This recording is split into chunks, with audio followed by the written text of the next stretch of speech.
But hidden inside the major arcana of tarot is the twin journey.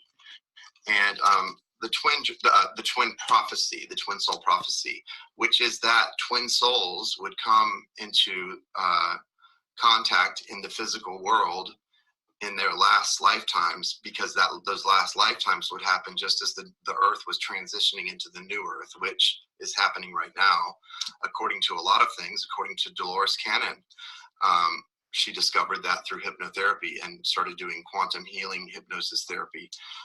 But what the twin soul representation is all throughout the major arcana, but especially in the first three cards of the major arcana: the number 0 card, number 1 card, and the number 2 card. Number 0 card, the Fool card. In love readings, you'll hear people say, this represents someone wanting to take a leap of faith, right? Well, what it actually is here, the Fool card, what it is, guys, it's the number 0 card, because the Fool card represents nothingness. It's the human soul. This card represents our soul before it takes on human form.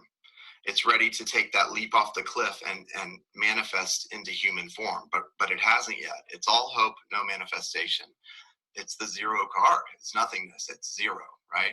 So then the next 2 cards, the number 1 and 2 cards, are the human soul when it splits and takes human form. The twin souls take form. This is the soul splitting into 2 and taking human form in the number 1 and 2 card. Number 1 is the magician, representing the divine masculine, and the number 2 is the high priestess, representing the divine feminine. I don't know, a lot of people seem to not know about this, but yeah, I researched this a lot, and I was amazed, because for me, when I learned about this, I was like, wow, what a confirmation about twin flames that I already knew about.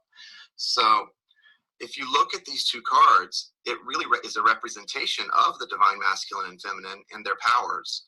So the divine masculine's power is in his manifestation ability, in his strength, right? He's got the as above, so below sign that he's making, and he's got the scroll, the Holy Torah, which is the holy book of Israel, in his hand, rolled up. Do you know why it's rolled up in his hand? Because even though he has the power contained in that scroll, he doesn't have the wisdom. The wisdom is held by the divine feminine. He has the power and the ability to make things happen. That's why he's got all the tools on his table. He's action-oriented. His strength is to make things happen in the physical realm. That's the strength of the divine masculine. He's the number 1 card. Conversely, the number 2 card is the divine feminine, the high priestess. So where is her strength?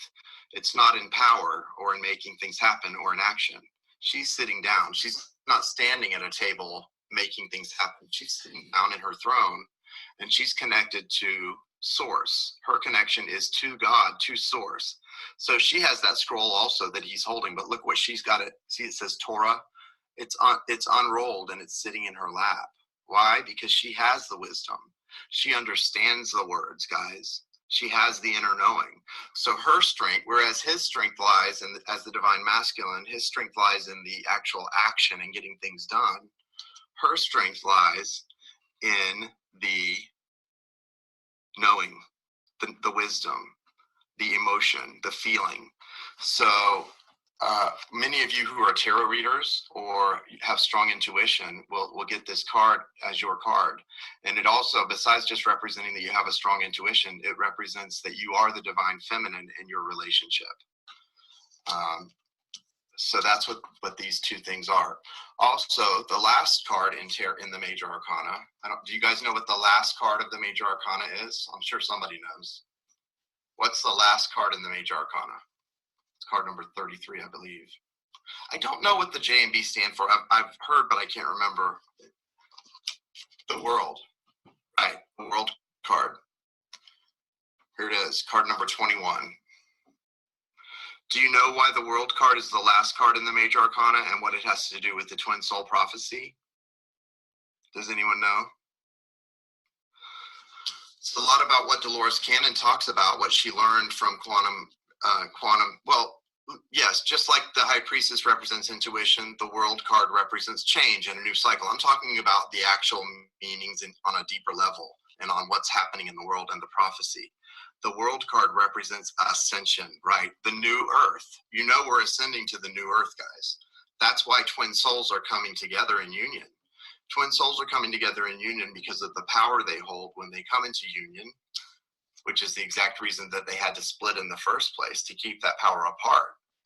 As they come into union at this time and place, we are in a time-space reality right now that is leading edge, guys. What's happening is amazing. Okay, that's why if you're on a twin journey, that's why you're coming into union with your twin. It's not a fairy tale. It's literally about the earth and being a light worker and what's happening here.